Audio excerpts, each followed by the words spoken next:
Hello everyone, welcome to Doctor Knows YouTube channel. അപ്പോൾ ഇന്ന് നമ്മൾ നോക്കാൻ പോകുന്ന ടോപ്പിക് എന്ന് പറയുന്നത് നാഷണൽ ഹെൽത്ത് കമ്മിറ്റീസ് ആണ്.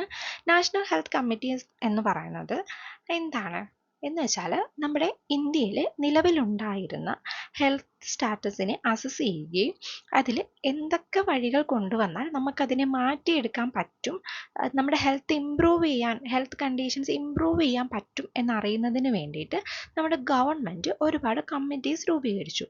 അപ്പം അതിനെയാണ് നമ്മൾ ഈ നാഷണൽ ഹെൽത്ത് കമ്മിറ്റീസ് എന്ന ടോപ്പിക്കിൽ നോക്കാൻ പോകുന്നത്. അപ്പോൾ ആദ്യം തന്നെ നമുക്ക് നോക്കാം.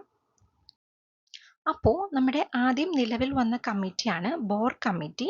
ബോർ കമ്മിറ്റി നിലവിൽ വന്ന വർഷം എന്ന് പറയുന്നത് 1946 ആണ്.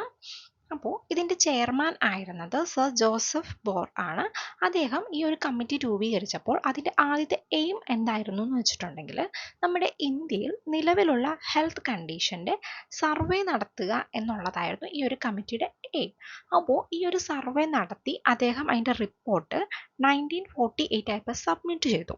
എന്നിട്ട് അദ്ദേഹം കുറച്ച് റെക്കമെൻഡേഷൻസ് കൊടുത്തു, എങ്ങനെയൊക്കെ നമുക്ക് ഈ റിപ്പോർട്ടിലുള്ള നമ്മുടെ ഇന്ത്യയുടെ ഹെൽത്ത് സ്റ്റാറ്റസിൻ്റെ പ്രശ്നങ്ങളെ പരിഹരിക്കാൻ പറ്റും എന്ന് അദ്ദേഹം കുറച്ച് റിപ്പോർട്ട്സ് കൊടുത്തു. റെക്കമെൻഡേഷൻസ് കൊടുത്തു. അപ്പോൾ നമുക്ക് അതെന്തൊക്കെയാണെന്ന് നോക്കാം. മെയിൻലി 3 റെക്കമെൻഡേഷൻസ് ആണ് ഉണ്ടായിരുന്നത്. അതിൽ ഫസ്റ്റ് വൺ എന്ന് പറയുന്നത് നമ്മുടെ പ്രിവെൻറ്റീവ് കെയറും ക്യൂറേറ്റീവ് കെയറുകളും ഒരുമിച്ച് കൊണ്ടുവരിക, അല്ലെങ്കിൽ ഒരുമിച്ച് ഒറ്റൊരു അഡ്മിനിസ്ട്രേറ്റീവ് ലെവലിൽ നടത്തുക എന്നുള്ളതായിരുന്നു അദ്ദേഹം പറഞ്ഞിരുന്ന ആദ്യത്തെ റെക്കമെൻഡേഷൻ. നമുക്കറിയാം നമ്മുടെ sub centres, PHC, CHC, district hospitals, ഇതൊക്കെ ഒറ്റൊരു അഡ്മിനിസ്ട്രേറ്റീവ് ലെവലിൽ ഒറ്റ സ്ട്രക്ചറിൽ പോകുന്ന കാര്യങ്ങളാണ് അല്ലേ. ഇപ്പം നമ്മൾ CHC ഒക്കെ എടുത്തിട്ടുണ്ടെങ്കിൽ അവിടെ പ്രിവെൻറ്റീവ് സർവീസുകൾ മാത്രമല്ല മറിച്ച് ക്യൂറേറ്റീവ് സർവീസുകൾ നടക്കുന്നുണ്ട്. അതായിരുന്നു ഇദ്ദേഹം കൊണ്ടുവന്ന നമ്മുടെ ഫസ്റ്റ് റെക്കമെൻഡേഷൻ. അദ്ദേഹത്തിൻ്റെ ഒരു ഫസ്റ്റ് എയിം അതായിരുന്നു, ഇത് രണ്ടിനെയും ഒരുമിച്ച് ചേർത്ത് കൊണ്ടുവരിക. ഇനി അദ്ദേഹത്തിൻ്റെ സെക്കൻഡ് റെക്കമെൻഡേഷൻ എന്തായിരുന്നു എന്ന് വെച്ചിട്ടുണ്ടെങ്കിൽ പ്രൈമറി ഹെൽത്ത് സെൻറ്റേഴ്സിനെ 2 സ്റ്റേജസുകളാക്കി മാറ്റുക. അതായത് ആദ്യത്തത് ഷോർട്ട് ടേം മെഷേഴ്സും രണ്ടാമത്തത് ലോങ് ടേം മെഷേഴ്സും. ഷോർട്ട് ടേം മെഷേഴ്സ് എന്ന് പറയുമ്പോഴത്തേക്കും ഒരു PHCയുടെ അണ്ടറിൽ എത്ര പോപ്പുലേഷൻ ആവാം, 14,000 പോപ്പുലേഷൻ ഒരു PHCയുടെ അണ്ടറിൽ വരാം എന്നുള്ളതായിരുന്നു ഷോർട്ട് ടേം മെഷേഴ്സിൽ പറഞ്ഞത്. അതുപോലെ തന്നെ ഒരു PHCയിൽ 2 മെഡിക്കൽ ഓഫീസറും 4 പബ്ലിക് ഹെൽത്ത് നഴ്സ്, ഒരു നഴ്സ്, 4 മിഡ് വൈഫ്സ്, 4 ട്രെയിൻഡ് ഡയസ്, 2 sanitary inspectors, 2 health assistants, 1 pharmacist, അതുപോലെ തന്നെ 50 അതർ ക്ലാസ് എംപ്ലോയീസ്. ഇത്രയുമായിരുന്നു അദ്ദേഹം ഷോർട്ട് ടേം മെഷേഴ്സിൽ കൊണ്ടുവരാൻ ഉദ്ദേശിച്ചത്. ഇനി ലോങ് ടേം മെഷേഴ്സിൽ എന്ന് പറയുമ്പോഴത്തേക്കും അദ്ദേഹം പറഞ്ഞിരുന്നത് പ്രൈമറി ഹെൽത്ത് യൂണിറ്റ്സും ഉണ്ട്, സെക്കൻഡറി ഹെൽത്ത് യൂണിറ്റ്സും ഉണ്ട്. പ്രൈമറി ഹെൽത്ത് യൂണിറ്റ്സിൽ 75 ബെഡഡ് ഹോസ്പിറ്റൽ, അത് 10,000 to 20,000 പോപ്പുലേഷന് വേണ്ടിയിട്ടാണ്. സെക്കൻഡറി യൂണിറ്റ്സ് എന്ന് പറയുമ്പോഴത്തേക്കും 650 ബെഡഡ് ഹോസ്പിറ്റൽസ്. നമ്മുടെ ചെറിയ മൈനർ ഇഷ്യൂസിനെയാണ് നമ്മൾ പ്രൈമറി ഹെൽത്ത് യൂണിറ്റ്സിൽ ഇൻക്ലൂഡ് ചെയ്ത്, കുറച്ച് സീരിയസ് കണ്ടീഷൻസ് വരുമ്പോൾ ഹോസ്പിറ്റൽ സൈസ് കൂടുന്നു, 650 ബെഡഡ് ഹോസ്പിറ്റലിലോട്ട് സെക്കൻഡറി യൂണിറ്റിലോട്ട് ചേഞ്ച് ചെയ്യുന്നു. ഇനി ഈ ഷോർട്ട് ടേം മെഷേഴ്സ് എന്ന് പറയുന്നത് മെയിൻലി കൊടുക്കാൻ ഉദ്ദേശിച്ചിരുന്നത് നമ്മുടെ റൂറൽ ആൾക്കാർക്ക് വേണ്ടിയിട്ടും, ലോങ് ടേം മെഷേഴ്സ് ഉദ്ദേശിച്ചിരുന്നത് അർബൻ ഏരിയയ്ക്ക് വേണ്ടിയിട്ടുമായിരുന്നു. ഇനി നമ്മുടെ തേർഡ് റെക്കമെൻഡേഷൻ ആയിരുന്നു മെഡിക്കൽ എഡ്യൂക്കേഷനിൽ കൊണ്ടുവരുന്ന ചേഞ്ചസ്. അതായത് നമ്മുടെ SPM, അതായത് സോഷ്യൽ ആൻഡ് പ്രിവെൻറ്റീവ് മെഡിസിനിൽ 3 month ട്രെയിനിങ് ഡോക്ടേഴ്സിന് കൊടുക്കണം എന്നുള്ളതായിരുന്നു നമ്മുടെ തേർഡ് റെക്കമെൻഡേഷൻ ആയിട്ട് ഉണ്ടായിരുന്നത്. ഇത്രയുമാണ് നമ്മുടെ ബോർ കമ്മിറ്റിയിൽ നമുക്ക് ഉണ്ടായിരുന്ന റെക്കമെൻഡേഷൻസ്. അടുത്തതാണ് മുതലിയാർ കമ്മിറ്റി. മുതലിയാർ കമ്മിറ്റി എന്ന് പറയുമ്പോഴത്തേക്കും അതിൻ്റെ ചെയർമാൻ ആയിരുന്നു ഡോക്ടർ AL മുതലിയാർ. ഈ കമ്മിറ്റി രൂപീകരിക്കപ്പെട്ട വർഷം എന്ന് പറയുന്നത് 1962 ആണ്. അപ്പോൾ ഇതിൻ്റെ നമ്മുടെ എയിം എന്തായിരുന്നു എന്ന് വെച്ചിട്ടുണ്ടെങ്കിൽ ഈ ബോർ കമ്മിറ്റി നമുക്കറിയാം സർവേ നടത്തി ഒരു റിപ്പോർട്ട് സബ്മിറ്റ് ചെയ്തു. ഇനി ആ റിപ്പോർട്ട് സബ്മിറ്റ് ചെയ്തതിന് ശേഷം നമ്മുടെ ഇന്ത്യയിൽ അവർ റെക്കമെൻഡേഷൻസ് കൊണ്ടുവന്നു. ആ റെക്കമെൻഡേഷൻസ് നമ്മൾ പ്രാബല്യത്തിലും കൊണ്ടുവന്നു. അപ്പോൾ ആ റെക്കമെൻഡേഷൻസ് പ്രാബല്യത്തിൽ വന്നതിന് ശേഷം തൊട്ട് ഈ 1962 വരെ എന്ത് ചേഞ്ചസ് ആണ് ഹെൽത്ത് കണ്ടീഷൻസിൽ എന്ത് ചേഞ്ചസ് ആണ് ഉണ്ടായത്, എന്ത് ഇംപ്രൂവ്മെൻ്റ് ആണ് ഉണ്ടായത് എന്നറിയുന്നതിന് വേണ്ടിയിട്ട് സർവേ നടത്താനാണ് നമ്മൾ മുതലിയാർ കമ്മിറ്റീനെ കൊണ്ടുവന്നത്. മുതലിയാർ കമ്മിറ്റിയാണ് ആ ഹെൽത്ത് കണ്ടീഷനിൽ ഉണ്ടായ ആ ഒരു പ്രോഗ്രസ്സിനെ, ബോർ കമ്മിറ്റിക്ക് ശേഷം ഉണ്ടായ ആ ഒരു പ്രോഗ്രസ്സിനെ സർവേ നടത്തി കണ്ടുപിടിച്ചത്. ഇനി ആ സർവേക്ക് ശേഷം അദ്ദേഹം കുറച്ച് റെക്കമെൻഡേഷൻസ് കൊണ്ടുവന്നു.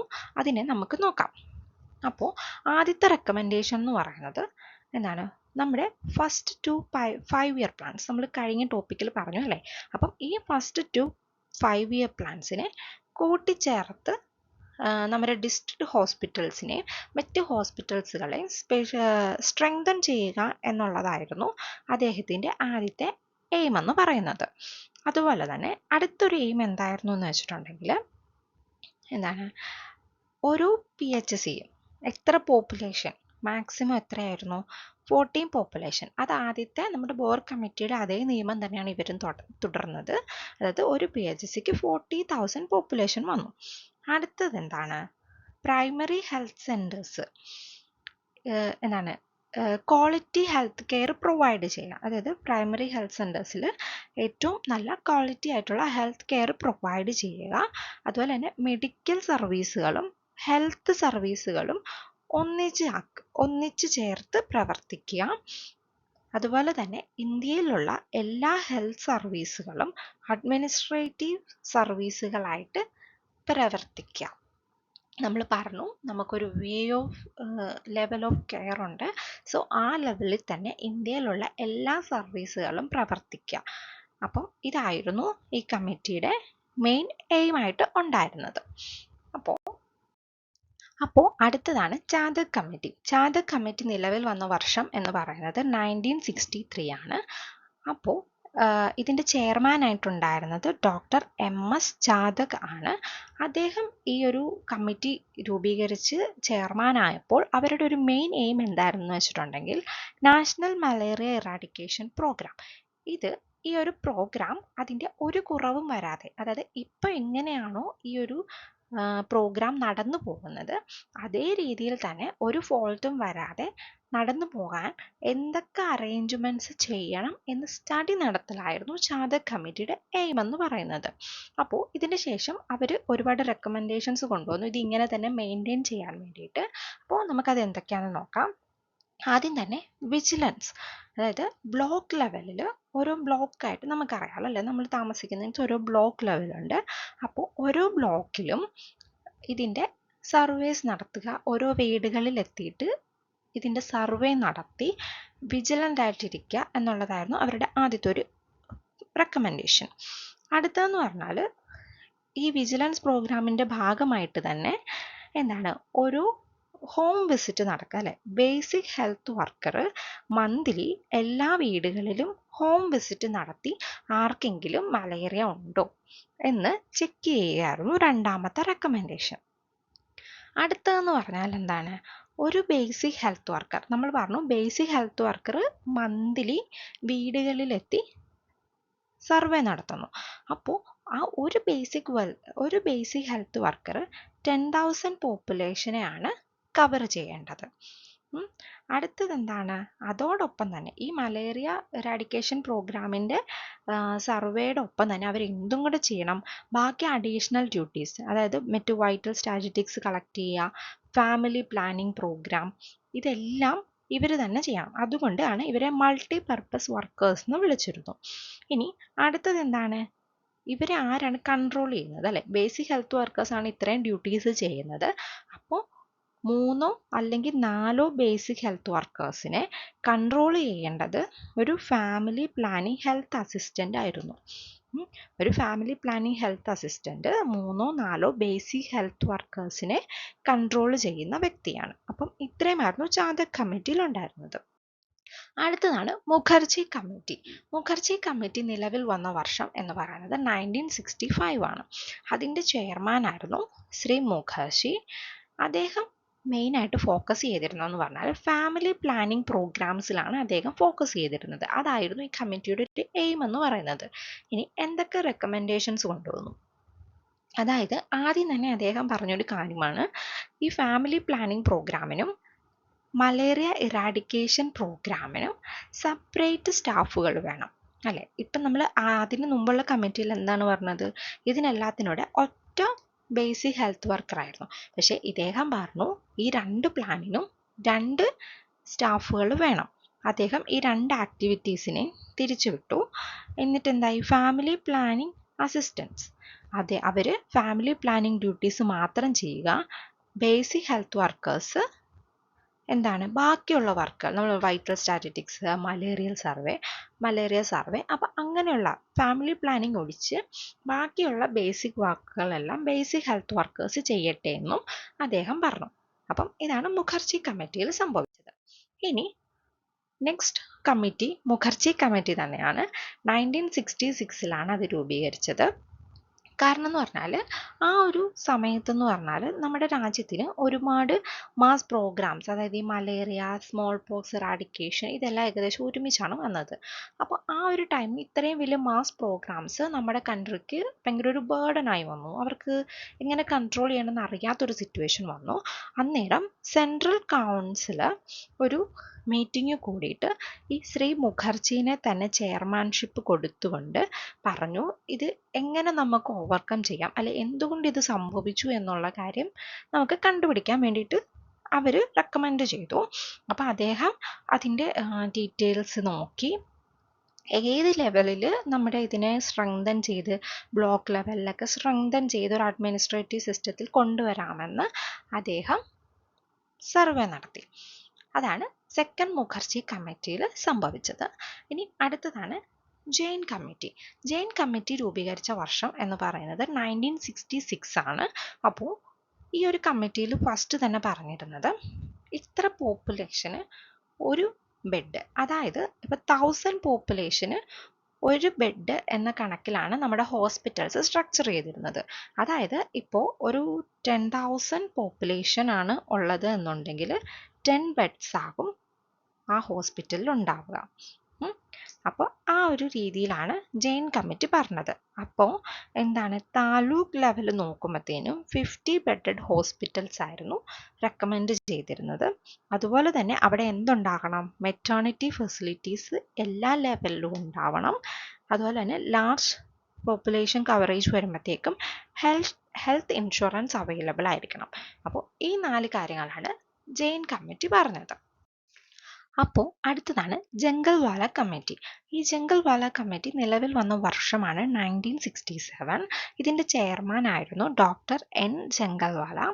അദ്ദേഹം ഈ ഒരു കമ്മിറ്റി രൂപീകരിച്ചപ്പോഴത്തേക്കും അതിലുണ്ടായിരുന്ന ഇഷ്യൂ എന്ന് പറയുന്നതാണ്, നമ്മുടെ ഇന്ത്യയിൽ അത്രയും നാളെന്ന് പറഞ്ഞാൽ ഓരോ അസുഖങ്ങൾക്ക് അല്ലെ ഓരോ പ്രോബ്ലത്തിന് ഒരു സെപ്പറേറ്റ് ലെവലായിരുന്നു ഉണ്ടായിരുന്നിരുന്നത്. പക്ഷേ ഇദ്ദേഹത്തിൻ്റെ ഈ ഒരു കമ്മിറ്റിയുടെ മെയിൻ ആ ഒരു ഉദ്ദേശം എന്ന് പറയുന്നത് എന്തായിരുന്നു, ഇൻ്റഗ്രേഷൻ ഓഫ് ഹെൽത്ത് സർവീസ് ആയിരുന്നു. അതായത് സെപ്പറേറ്റ് അപ്രോച്ച് കൊടുക്കുന്നതിന് പകരം എല്ലാത്തിനെയും ഒറ്റൊരു അഡ്മിനിസ്ട്രേറ്റീവ് ലെവലിൽ നിർത്തിക്കൊണ്ട് ഒറ്റൊരു അപ്രോച്ച് നൽകുക എന്നതായിരുന്നു അദ്ദേഹം പറഞ്ഞത്. അപ്പോൾ എന്തൊക്കെ ഒരു കണ്ടീഷൻസ് അല്ലെ പ്രോബ്ലംസ് ഉണ്ട് എന്ന് അദ്ദേഹം സർവേ നടത്തി അദ്ദേഹം ഒരു റിപ്പോർട്ട് സബ്മിറ്റ് ചെയ്തിരുന്നു. അത് 9th അദ്ദേഹം ഈ റിപ്പോർട്ട് സബ്മിറ്റ് ചെയ്തത്. അപ്പോൾ എന്തായിരുന്നു, മെഡിക്കൽ കെയറും കൺവെൻഷണൽ പബ്ലിക് ഹെൽത്ത് പ്രോഗ്രാംസും എല്ലാം ഒറ്റ അഡ്മിനിസ്ട്രേറ്റീവ് ലെവലിൻ്റെ അണ്ടറിൽ കൊണ്ടുവന്ന് ഒറ്റൊരു അപ്രോച്ച് നൽകുക. അപ്പം അതാണ് ഇപ്പം നമ്മുടെ സബ് സെൻറ്റേഴ്സ്, PHC അവരൊക്കെ ചെയ്യുന്ന കാര്യം എന്ന് വെച്ചാൽ, കാരണം ഒരു PHCയിൽ അല്ലെങ്കിൽ ഒരു സബ് സെൻറ്ററിൽ എന്താണ്, ഇപ്പം കാർഡിയാക് പേഷ്യൻസിനെ മാത്രമല്ല അവർ കെയർ ചെയ്യുന്നത്, അല്ലെ ഡെലിവറി മാത്രമല്ല അവർ എടുക്കുന്നത്, അല്ലേ, അവരെന്ത് ചെയ്യും, എല്ലാം ചെയ്യും. അതായത് എല്ലാ അസുഖങ്ങൾക്കും അവർ ട്രീറ്റ്മെൻറ്റ് നൽകുകയും ചെയ്യും. അതോടൊപ്പം തന്നെ നമ്മുടെ നാഷണൽ ഹെൽത്ത് പ്രോഗ്രാംസ് എല്ലാം തന്നെ നമ്മുടെ സബ് സെൻറ്റേഴ്സും PHC ഒക്കെ വഴിയാണ് നമ്മൾ കമ്മ്യൂണിറ്റി ആൾക്കാരിലോട്ട് എത്തിക്കുന്നത്. സോ ആ ഒരു എയിമായിരുന്നു നമ്മുടെ ജംഗൽവാല കമ്മിറ്റി പറഞ്ഞിരുന്നത്. അപ്പോൾ അദ്ദേഹത്തിൻ്റെ റെക്കമെൻഡേഷൻസ് ആയിരുന്നു സെയിം നമ്മൾ പറഞ്ഞ പോലെ തന്നെ ഒരു യൂണിഫൈഡ് അപ്രോച്ച് നൽകുക, എല്ലാവർക്കും എന്താണ് ഒരു കോമൺ സീനിയോറിറ്റി കൊണ്ടുവരിക, എക്സ്ട്രാ ക്വാളിഫിക്കേഷൻസ് റെക്കഗ്നൈസ് ചെയ്യുക, equal pay for equal work, അല്ലെ, ഒരു വേർതിരിവ് കാണിക്കാതെ വർക്കിന് ഈക്വൽ പേയ്മെൻറ്റ് കൊടുക്കാം. അതുപോലെ തന്നെ special pay for special work എന്ന് പറയുമ്പോൾ ഇപ്പോൾ അവരുടെ സ്ഥിരം ഡ്യൂട്ടിയിൽ നിന്ന് അവർ ഫീൽഡ് വർക്ക് കാര്യങ്ങൾ അങ്ങനെ കോമൺ ഡ്യൂട്ടിയിൽ നിന്ന് വേറെ ഡ്യൂട്ടിക്ക് ഇറങ്ങുമ്പോഴത്തേക്കും അവർക്ക് സ്പെഷ്യൽ പേയ്മെൻറ്റ് കൊടുക്കണം. അതായത് ഇപ്പം നമുക്കറിയാം ഈ അംഗൻവാടി ടീച്ചേഴ്സ് പോലുള്ളവരല്ലേ, അവർ അവിടെ കുട്ടികളൊക്കെ പഠിപ്പിക്കുന്നതിനും മറ്റു കാര്യങ്ങൾക്ക് നിൽക്കുന്നുണ്ട്. അതുപോലെ തന്നെ നമ്മുടെ ഒരുപാട് നാഷണൽ ഹെൽത്ത് പ്രോഗ്രാംസിൻ്റെ ഭാഗമായിട്ട് അവർ ഫീൽഡിൽ ഇറങ്ങുകയും വീടുകളിൽ തോറും വരികയും ഹോം വിസിറ്റ് നടത്തുകയൊക്കെ ചെയ്യുന്നുണ്ട്. സോ അങ്ങനെയുള്ള സ്പെഷ്യൽ വർക്കുകൾക്ക് അവർക്ക് സ്പെഷ്യൽ പേയ്മെൻറ്റ് കൊടുക്കണം. അതുപോലെ തന്നെ ഒരു പ്രൈവറ്റ് പ്രാക്ടീസ് ഉണ്ടാവാൻ പാടില്ല. സോ ഇത്രയായിരുന്നു ജംഗൽവാല കമ്മിറ്റി പറഞ്ഞിരുന്നത്. അടുത്താണ് ഖർദാർ സിംഗ് കമ്മിറ്റി. ഖർദാർ സിംഗ് കമ്മിറ്റി വന്ന വർഷമാണ് 1973. ഇനി ഈ ഒരു ഖർദാർ സിംഗ് കമ്മിറ്റിയുടെ അണ്ടറിലുണ്ടായിരുന്ന എന്തെന്ന് വെച്ചിട്ടുണ്ടെങ്കിൽ നമുക്ക് നമ്മുടെ ഫുൾ അഡ്മിനിസ്ട്രേറ്റീവ് സിസ്റ്റത്തിനെ ഒന്ന് റീസ്ട്രക്ചർ ചെയ്യുകയായിരുന്നു ഈ ഒരു കമ്മിറ്റിയുടെ ഉദ്ദേശം എന്ന് പറയുന്നത്. അതുപോലെ തന്നെ ഒരുപാട് നമ്മുടെ മൾട്ടി പർപ്പസ് വർക്കേഴ്സിൻ്റെ ഷോർട്ടേജ്, ഫീൽഡിലുള്ള ഷോർട്ടേജ് അതൊക്കെ ഓവർകം ചെയ്യുക, നമ്മുടെ ആ ഒരു സിസ്റ്റത്തിനെ ഒന്ന് റീസ്ട്രക്ചർ ചെയ്യുകയായിരുന്നു ചെയ്തത്. അപ്പം അവരൊരു സർവേ ഒക്കെ നടത്തിയിട്ട് ഒരു റിപ്പോർട്ട് സബ്മിറ്റ് ചെയ്തു. അത് സെപ്റ്റംബർ 1973 അവർ ഈ റിപ്പോർട്ട് സബ്മിറ്റ് ചെയ്യുന്നത്. സോ ഫാമിലി പ്ലാനിങ്ങിന് വേണ്ടിയിട്ട് അവർ മൊബൈൽ സർവീസ് തന്നെ സ്റ്റാർട്ട് ചെയ്ത് യൂട്ടിലൈസ് ചെയ്യാൻ തുടങ്ങിയിട്ടുണ്ട്. ഇത്രയായിരുന്നു ഖർദാർ സിംഗ് കമ്മിറ്റി. അപ്പോൾ ഇവരുടെ റെക്കമെൻഡേഷൻ, അവരെന്തൊക്കെ റീസ്ട്രക്ചറാണ് ചെയ്തതെന്ന് നമുക്ക് നോക്കാം. ആദ്യം തന്നെ അവർ ചെയ്തതെന്ന് വെച്ചാൽ ANM എന്നുള്ള, നമുക്കറിയാം അല്ലേ, ANM നമ്മൾ നേഴ്സസ് 2 ഇയർ കോഴ്സാണ്. അപ്പോൾ അങ്ങനെ ഒരു ANM പ്രോഗ്രാം ഉണ്ടെന്ന് നമുക്കറിയാം. അപ്പോൾ അവരെന്ത് വെച്ചിട്ടുണ്ടെങ്കിൽ അവരുടെ പേര് മാറ്റിയിട്ട് ഫീമെയിൽ ഹെൽത്ത് വർക്കേഴ്സിനാക്കി. അതായിരുന്നു ഫസ്റ്റ് റെക്കമെൻഡേഷൻ. സെക്കൻഡ് എന്ന് പറയുന്നത് എന്താണ്, basic health workers, malaria workers, vaccinators, health education assistant, family planning health assistant. അപ്പം ഇത്രയും ആൾക്കാർ ഇവരുടെ എല്ലാം പേര് മാറ്റിയിട്ട് എന്താക്കി, മെയിൽ ഹെൽത്ത് വർക്കേഴ്സ്. അതായത് നമ്മുടെ ഫീൽഡ് വർക്കുള്ള കാര്യങ്ങൾ മൊത്തം വരുന്നത് മെയിൽ ഹെൽത്ത് വർക്കേഴ്സും നമ്മുടെ കമ്മ്യൂണിറ്റി, അത് സബ് സെൻറ്റർ ബേസിസിൽ വരുന്നത് ഫീമെയിൽ ഹെൽത്ത് വർക്കേഴ്സുമാണ്. ഓക്കെ, അപ്പം ഈ 2 റെക്കമെൻഡേഷനാണ് ആദ്യം വന്നത്.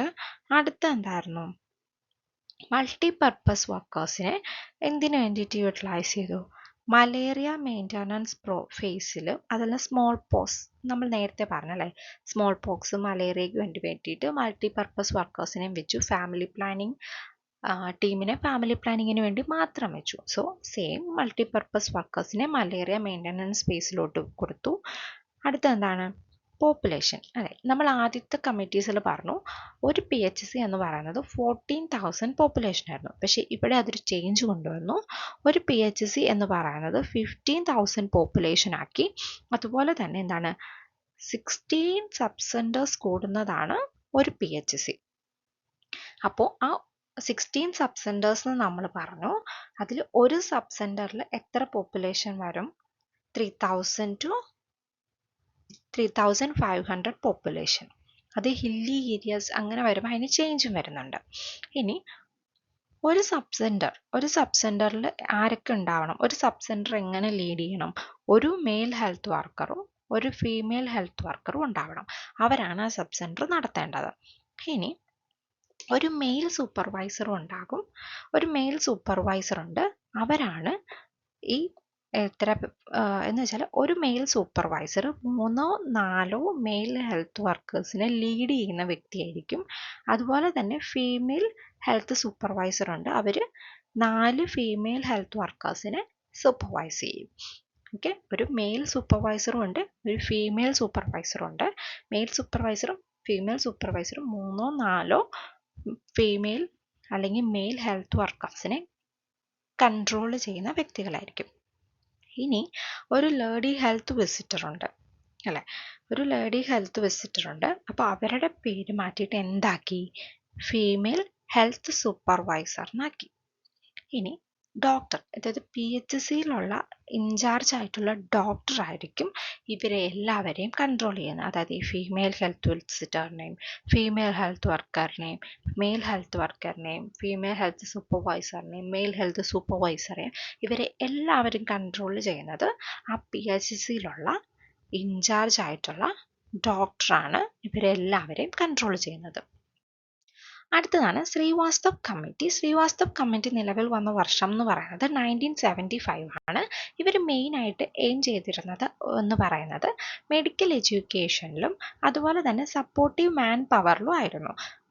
പിന്നീട് എന്താണ് പറയുന്നത്, ഹെൽത്ത് അസിസ്റ്റൻസിന് ഒരു ട്രെയിനിങ് കൊടുക്കാൻ വേണ്ടിയിട്ട് ഒരു സ്യൂട്ടബിൾ കരിക്കുലം ഡെവലപ്പ് ചെയ്തെടുക്കുക, അതുപോലെ തന്നെ നിലവിലുള്ള മെഡിക്കൽ എഡ്യൂക്കേഷൻ പ്രോസസ്സിനെ ഇംപ്രൂവ് ചെയ്യുക. ഇതൊക്കെയായിരുന്നു ശ്രീവാസ്തവ് കമ്മിറ്റിയുടെ ഒരു മെയിൻ എയിമായിട്ട് കണ്ടിരുന്നത്. സോ ഇതിന് എന്തൊക്കെ ചെയ്യാം എന്നുള്ളത് അവർ സ്റ്റഡി നടത്തി റിപ്പോർട്ട് ഏപ്രിൽ 1975 സബ്മിറ്റ് ചെയ്തു. എന്നിട്ട് അവർ ഒരുപാട് റെക്കമെൻഡേഷൻസ് കൊണ്ടുവന്നു. അപ്പോൾ നമുക്ക് ആ റെക്കമെൻഡേഷൻസ് എന്തൊക്കെയാണെന്ന് നോക്കാം. ആദ്യം തന്നെ എന്തായിരുന്നു, അവരൊരു കുറച്ച് റൂൾസ് അല്ലെങ്കിൽ ഇന്ന രീതിയിലുള്ള ട്രെയിനിങ് കാര്യങ്ങൾ എന്നുള്ളത് പാരാ പ്രൊഫഷണൽ സ്റ്റുഡൻസിനും അതുപോലെ തന്നെ സെമി പ്രൊഫഷണൽ ഹെൽത്ത് വർക്കേഴ്സിനും വേണ്ടിയിട്ട് ക്രിയേറ്റ് ചെയ്തു. അടുത്തത് എന്താണ്, മെയിൻലി 2 ടൈപ്പ് ഓഫ് ഹെൽത്ത് വർക്കേഴ്സിനെ അവർ എക്സ്റ്റാബ്ലിഷ് ചെയ്തു. അതായിരുന്നു മൾട്ടിപർപ്പസ് ഹെൽത്ത് വർക്കേഴ്സും അതുപോലെ തന്നെ ഹെൽത്ത് അസിസ്റ്റൻസും. പിന്നീട് റെഫറൽ സർവീസ് കോംപ്ലക്സുകൾ അവർ കൊണ്ടുവന്നു. അതായത് നമുക്കറിയാം, നമ്മൾ first referral unit, second referral unit എന്നൊക്കെ പറയും. സോ ആ ഒരു രീതിയിൽ തന്നെ, ആ ഒരു ഹൈറാർക്കിക്കൽ ലെവലിൽ തന്നെ ഉള്ള ഒരു റെഫറൽ സർവീസ് കോംപ്ലക്സുകൾ അവർ ഡെവലപ്പ് ചെയ്തെടുത്തു. അപ്പോൾ ഇതൊക്കെയായിരുന്നു നമ്മുടെ ശ്രീവാസ്തവ് കമ്മിറ്റിയുടെ റെക്കമെൻഡേഷൻസ്. ഇനി ഈ ശ്രീവാസ്തവ് കമ്മിറ്റിയുടെ റെക്കമെൻഡേഷൻ്റെ ഭാഗമായിട്ട് വന്ന ഒരു സ്കീമാണ് റൂറൽ ഹെൽത്ത് സ്കീം. 1977 ഈ റൂറൽ ഹെൽത്ത് സ്കീം നിലവിൽ വന്നത്. സോ ഇവർ പറഞ്ഞിരുന്നത് എന്താണെന്ന് വെച്ചിട്ടുണ്ടെങ്കിൽ, നമ്മൾ കമ്മ്യൂണിറ്റിക്ക് ഹെൽത്ത് കെയർ പ്രൊവൈഡ് ചെയ്യുമ്പോഴത്തേക്കും അതെപ്പോഴും സ്പെഷ്യലൈസ് ട്രെയിൻഡ് വർക്കേഴ്സ് ആയിരിക്കണം കൊടുക്കേണ്ടത് എന്നാണ് ശ്രീവാസ്തവ് കമ്മിറ്റി പറഞ്ഞിരുന്നത്. അപ്പോൾ ഈ കമ്മിറ്റിയുടെ ഈ റെക്കമെൻഡേഷൻ നമ്മുടെ ഗവൺമെൻറ് അക്സെപ്റ്റ് ചെയ്തത് 1977 ഇതിൻ്റെ ഒരു ഡ്യൂറേഷൻ ഉണ്ടായിരുന്നത് 1977 to 78 ആണ്. ഇനി എന്തൊക്കെ സ്റ്റെപ്സ് നമ്മുടെ ഗവൺമെൻറ് അല്ലെങ്കിൽ ഈ ഒരു കമ്മിറ്റി ഇതിനു വേണ്ടി എടുത്തു എന്ന് നമുക്ക് നോക്കാം. ആദ്യം തന്നെ മെഡിക്കൽ കോളേജസിനെ ഇതിൻ്റെ അകത്തോട്ട് ഇൻവോൾവ് ആക്കി. അതായത് നമ്മുടെ ബേസിക് മെഡിക്കൽ എഡ്യൂക്കേഷൻ അല്ലേ, നമ്മുടെ എന്താ പറയുക, ഇതുപോലെ കമ്മ്യൂണിക്കബിൾ ഡിസീസ് കാര്യങ്ങളൊക്കെ സ്പ്രെഡ് ആവുന്നുണ്ട്. അപ്പോൾ എങ്ങനെ അതിനെ തടയാം, അല്ലെങ്കിൽ നമ്മുടെ മെറ്റേണൽ കെയർ കാര്യങ്ങൾ, ആൻറ്റിനേറ്റൽ മദർ, അതിൻ്റെ പ്രൊട്ടക്ഷൻ കാര്യങ്ങൾ, ഈ ഒരു ബേസിക് എഡ്യൂക്കേഷൻസ് ഒക്കെ എങ്ങനെ റൂറൽ ആൾക്കാരിലോട്ട് കൊടുക്കാം, അവരെ റീഓറിയൻറ്റ് ചെയ്യുക. ഇതായിരുന്നു നമ്മുടെ ഫസ്റ്റ് സ്റ്റെപ്പ്. ഇനി സെക്കൻഡ് സ്റ്റെപ്പ് എന്ന് പറയുന്നത് എന്താണ്, മൾട്ടിപർപ്പസ് വർക്കേഴ്സിനെ നമുക്ക് റീഓറിയൻറ്റേഷൻ കൊടുക്കുക അല്ലേ. അപ്പം ഈ ഒരു കമ്മ്യൂണിക്കബിൾ, നമ്മൾ ആദ്യം പറഞ്ഞ പോലെ തന്നെ ഇതിൻ്റെയൊക്കെ പ്രിവെൻറ്റീവ് മെഷേഴ്സ് എങ്ങനെയാണ് ഇതൊക്കെ നമ്മൾ കെയർ ചെയ്യാൻ പറ്റുന്നത്, ഈ ഉള്ള കാര്യങ്ങൾ ആദ്യം തന്നെ നമ്മൾ മൾട്ടിപർപ്പസ് വർക്കേഴ്സിന് ഒരു സ്പെഷ്യൽ ട്രെയിനിങ് കൊടുക്കുന്നു, അവരത് കമ്മ്യൂണിറ്റിയിലോട്ട് എത്തിക്കുന്നു. അപ്പോൾ ഇതിങ്ങനെ റീഓറിയൻറ്റേഷൻ കൊടുത്തുകൊണ്ടേ ഇരിക്കുക. സോ ഇതായിരുന്നു നമ്മുടെ സെക്കൻഡ് സ്റ്റെപ്പായിട്ട് നമ്മൾ എടുത്തിരുന്നത്. ഇനി ഇങ്ങനെ ഒരു പ്ലാൻ ഓഫ് ആക്ഷൻ വരാൻ ഉള്ള കാരണമായതെന്ന് പറഞ്ഞിട്ടുണ്ടെങ്കിൽ, ഈ സെൻട്രൽ കൗൺസിൽ ഓഫ് ഹെൽത്തും അതുപോലെ തന്നെ സെൻട്രൽ ഫാമിലി പ്ലാനിംഗ് കൗൺസിലും കൂടെ ന്യൂഡൽഹിയിൽ വെച്ചിട്ട് ഏപ്രിൽ 1976 നടത്തിയ ഒരു ജോയിൻറ്റ് മീറ്റിംഗ് ആണ് ഈ ഒരു പ്ലാൻ ഓഫ് ആക്ഷൻ അഡോപ്റ്റ് ചെയ്തത്. ഇനി നമ്മുടെ ഈ റൂറൽ ഹെൽത്ത് സ്കീമിൽ തന്നെ ഉണ്ടായിരുന്ന മറ്റൊരു മോട്ടോ ആണ് ഹെൽത്ത് ഫോർ ഓൾ by 2008. നമുക്കറിയാം, നമ്മൾ ഫാമിലി ഹെൽത്ത് പ്ലാനിങ്ങിലും ഒക്കെ യൂസ് ചെയ്തിരുന്ന ഒരു മോട്ടോ ആയിരുന്നു അല്ലേ, health for all by 2020. So അത് ഈ റൂറൽ ഹെൽത്ത് സ്കീമിലും നമ്മൾ പറയുന്നുണ്ട്. ഏകദേശം ഒരു 6th 5-year പ്ലാൻ ആയപ്പോഴത്തേക്കും നമുക്കത് ഏകദേശം ടാർഗറ്റ് ചെയ്യാൻ പറ്റിയിട്ടുണ്ടെന്നാണ് നമ്മുടെ റിപ്പോർട്ട്സ് പറയുന്നത്. സോ അപ്പോൾ ഇന്ന് നമ്മൾ പഠിച്ചതാണ് നമ്മുടെ നാഷണൽ ഹെൽത്ത് കമ്മിറ്റീസും ഏകദേശം ഒരു 10 കമ്മിറ്റിയോളമാണ് നമ്മളിപ്പോൾ പഠിച്ചിരിക്കുന്നത്. ഇത്രയാണ് നമുക്ക് ഇമ്പോർട്ടൻ്റ് ആയിട്ടുള്ള നാഷണൽ ഹെൽത്ത് കമ്മിറ്റീസ്. സോ എല്ലാവർക്കും വീഡിയോ ഇഷ്ടപ്പെട്ടെന്ന് വിചാരിക്കുന്നു. ഇഷ്ടപ്പെട്ടെങ്കിൽ എല്ലാവരും സബ്സ്ക്രൈബ് ചെയ്യണം. Thank you.